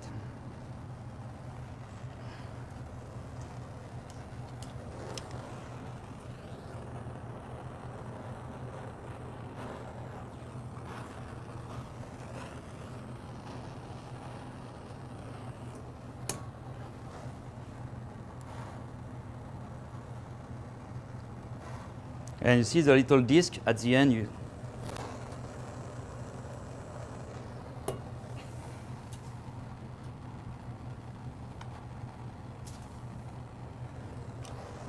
It's better to melt both sides, really assemble the pieces. Voilà. Alors the little one,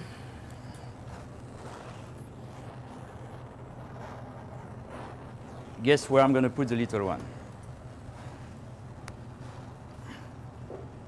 Up, on top.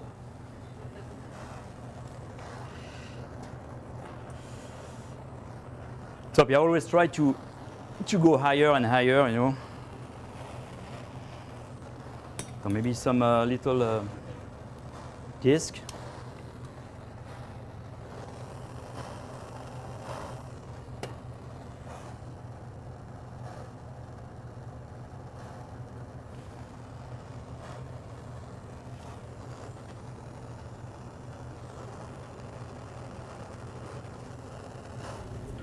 Chef, I have another question. Yes? What was the largest showpiece that you ever built? Sorry? What was the tallest you ever built? Oh, I think in a competition I did, I think it was 8 feet high for chocolate showpiece. The top was moving like that, you know. You just move a little bit, and the top is like this, like a.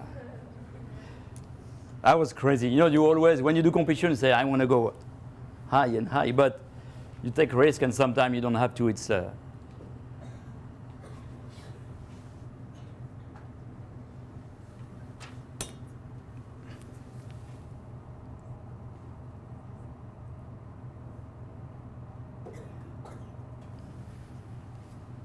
So you see where the flow of the base, even if I have a base, the line of the showpiece, you know, it goes from the very base like that. So it's.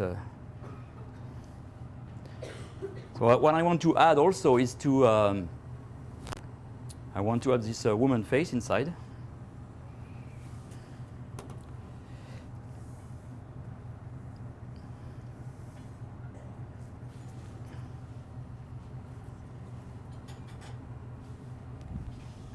Sometimes, you know, I use a torch, and sometimes I use a little bit of isomalt. If I really want to make a strong connection, a strong point, you know, add more sugar, you know, especially if you know that you're not going to see it. It's just to reinforce.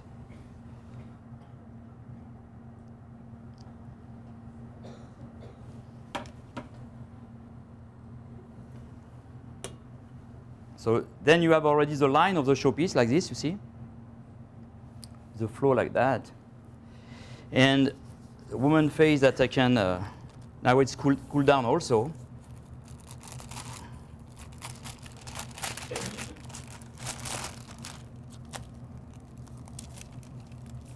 Remove the film. Then the pastillage. See, the sugar goes underneath a little bit, but it doesn't matter, you know, just a little. So we got something nice and shiny and clean. Like a little coat of lacquer on top, you know. I think it brings some finish, nice finish. Alors, want to put that on the front, and also you notice that if I want to add a decoration like a piece of pastillage, that's why also first I do half of the woman's face because it's easier than the whole face, and also it's more narrow and it fits into a showpiece like that. I don't want something too large, too big at the bottom like that.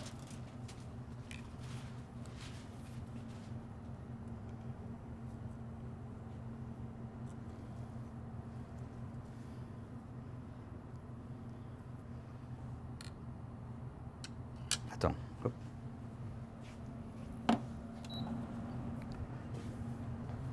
Maybe I'm going to add a little piece of pastillage here.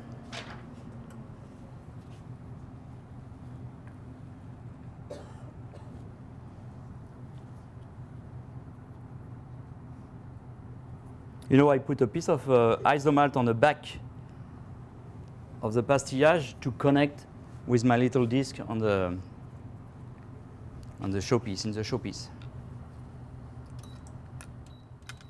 We are lucky that it's pretty dry. That's good. It's easy to work like that, you know. Il est chaud celui-là.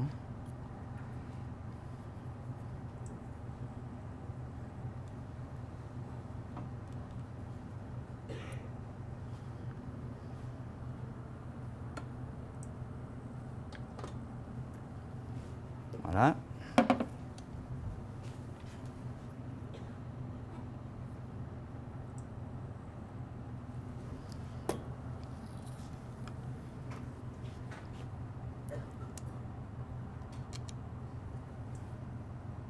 As this one, you see, this one is falling down on the side. So, voilà.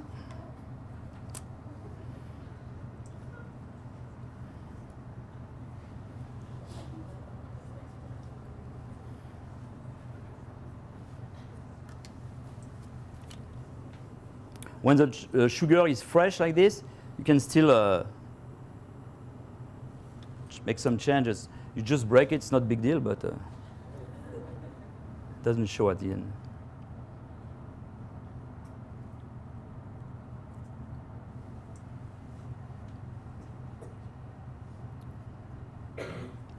Maybe adding a little spray, sometimes it's good to just accelerate, you know, and cold the sugar.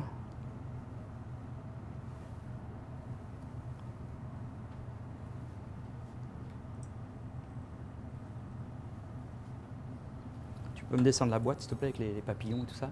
But, you know, I show you that yesterday I cut some pastillage.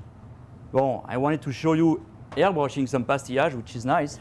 But you know, I like also to use white pastillage, just to make it white, to bring some, again, to bring some contrast into the showpiece.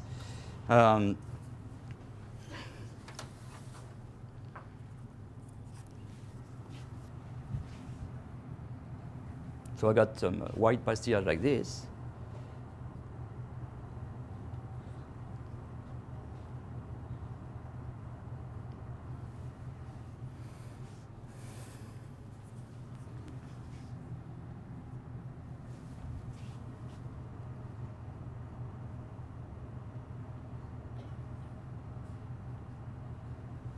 I think I got a bigger one, maybe this one.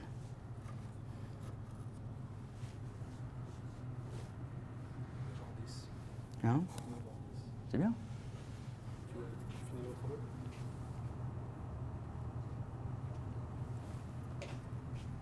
Alors I'm going to put a little bit of a drop isomalt on top here.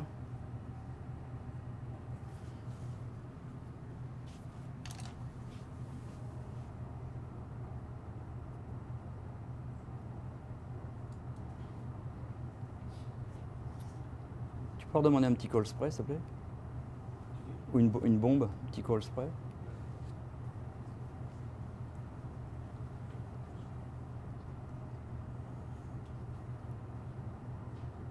You know, after, bon, question of time, you have to. Bon? Okay. Bon, just to accelerate a little bit, we're going to go get some cold spray.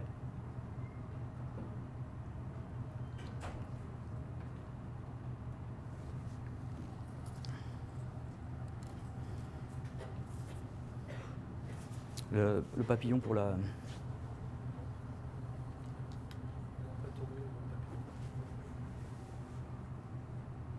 It's okay. Yeah.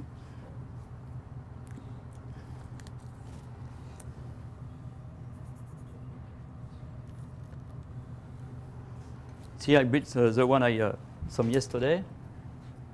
Alors, I like to mix the pastillage and also same shape with sugar like this.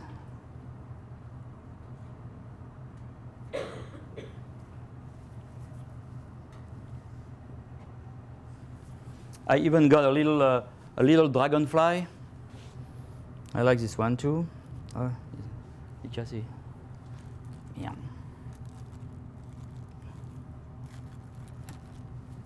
Dragonfly is a bit broken. It's okay. We're gonna put a butterfly instead.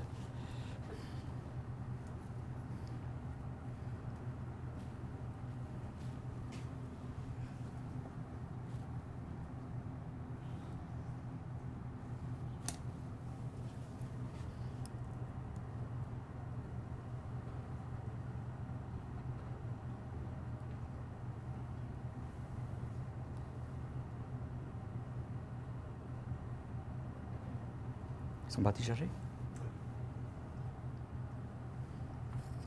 If I want to put a second one, which is quite risky, I agree.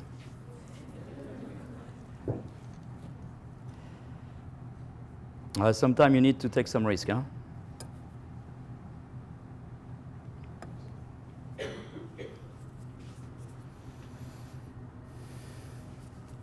C'est bon?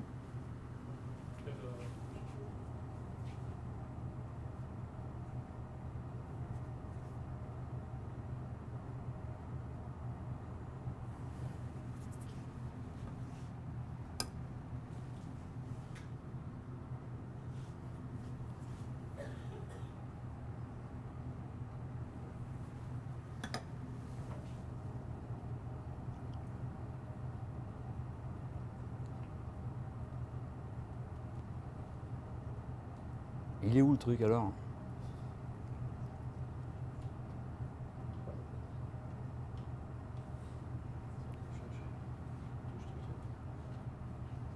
Voilà, you just have to, I put the back of the wing on this point, I'm cheating a little bit.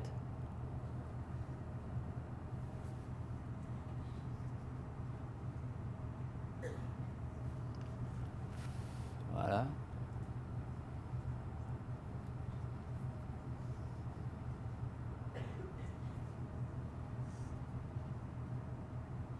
It's going to go down. Butterfly if he wants to open,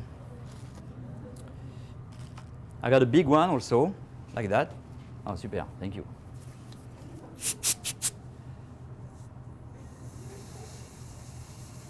Voilà, perfect.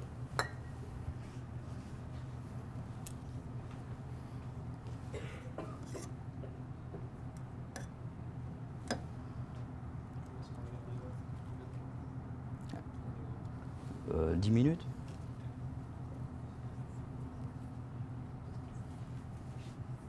Almost done. I'm going to pick maybe a small one on top.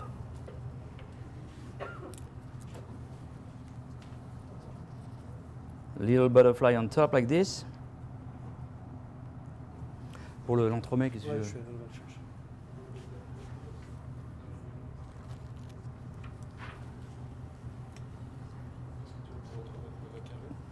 Un macaron puis un papillon, non?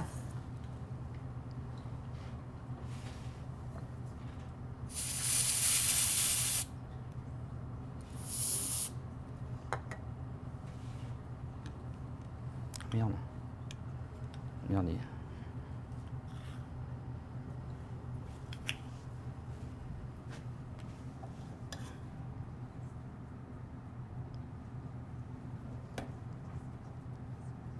Voilà.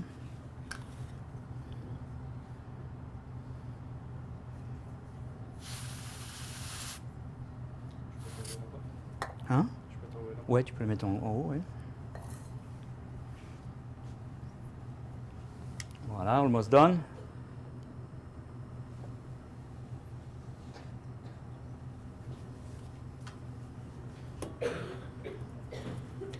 Little small detail having some, see?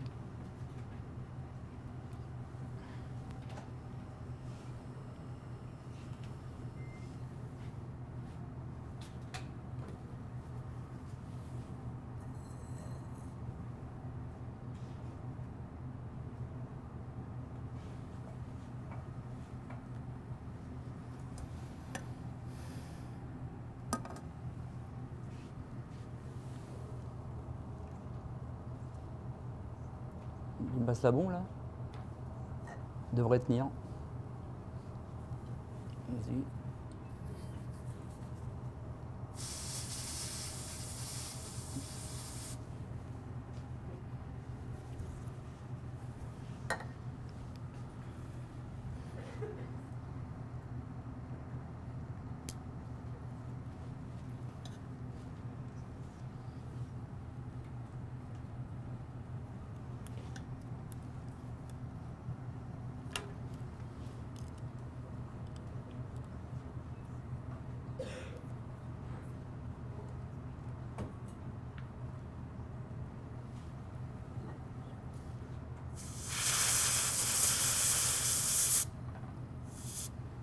Maybe just to bring a little contrast.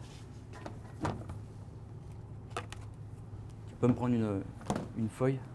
Add some green into it,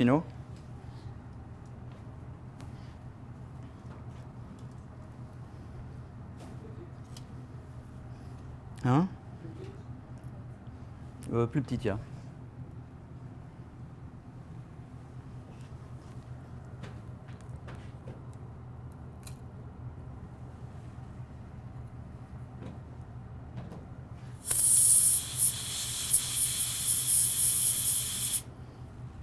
Merci.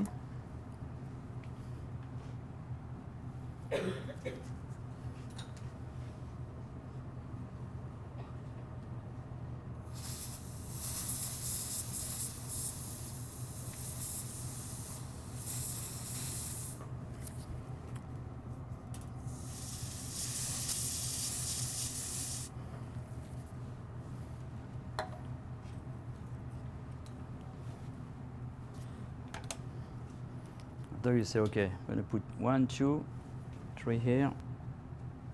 Ah.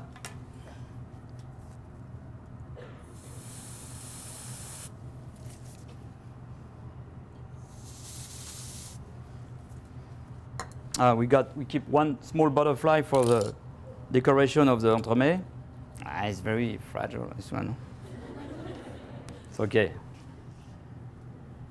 We got isomalt, we got the glue.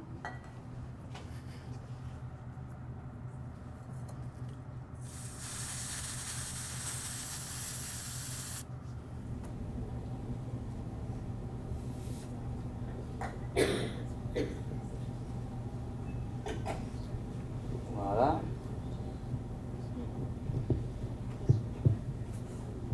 On le fout devant là? Sur marbre. So does anyone have any questions for Chef Stephane? C'est mieux là-bas. Non? Tu vas bouger la pièce? Là-bas. We're coming down to the end of our demo for today. So if you have any questions, whether it be about what he's doing or just about how he got to where he is today, his experiences, just please go ahead and ask now or raise your hand so that we can give you the mic, okay?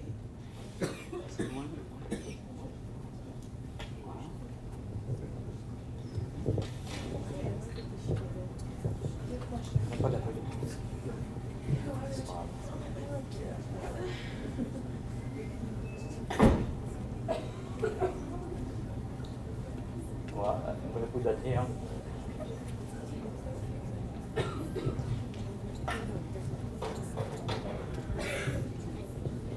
Hey Chef, I have another question for you. Yeah? Hi, I was just wondering if there's anything else that you're trying, like you want to accomplish, any other goals that you have? Oh, you know, in my, I think in my field, you know, I did so many competition, everything. After you say, okay, no more competition. You want to do something else? No, I would like to just stay in the loop, you know, because pastry changing for the last 10 years. I think it's going to change for the next 10 years, and be still.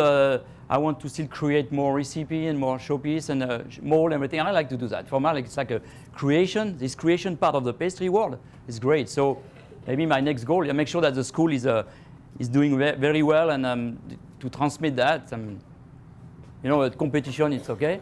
I did already a lot. So, but yeah, my next goal is that, you know, like to develop some new idea, and maybe one day be able to write a book about all those different ideas. You know. Okay, hi Chef. I was just wondering what your favorite piece that you've made before is. Oh, my favorite showpiece, you mean? You know, I like the one I did for the 2008 competition for the WPTC World Pastry Championship. You know, in Nashville, it was pretty high chocolate showpiece.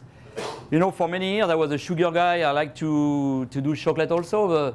So I think, yeah, there is many pieces. You know, I always say that the last piece you do is you're proud of this. You know, the last one, maybe. I'm pretty proud with the showstopper concept also, even if it sounds like a simple showpiece. But for me, I like to do that. You know, to be able to do a showpiece in a short amount of time.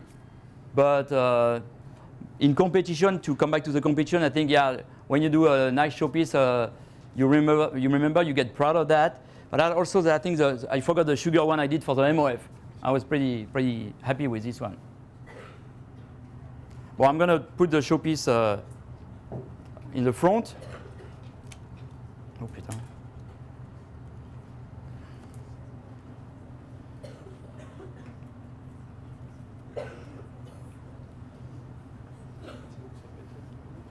Oh, c'est pas grave, tu mets ça.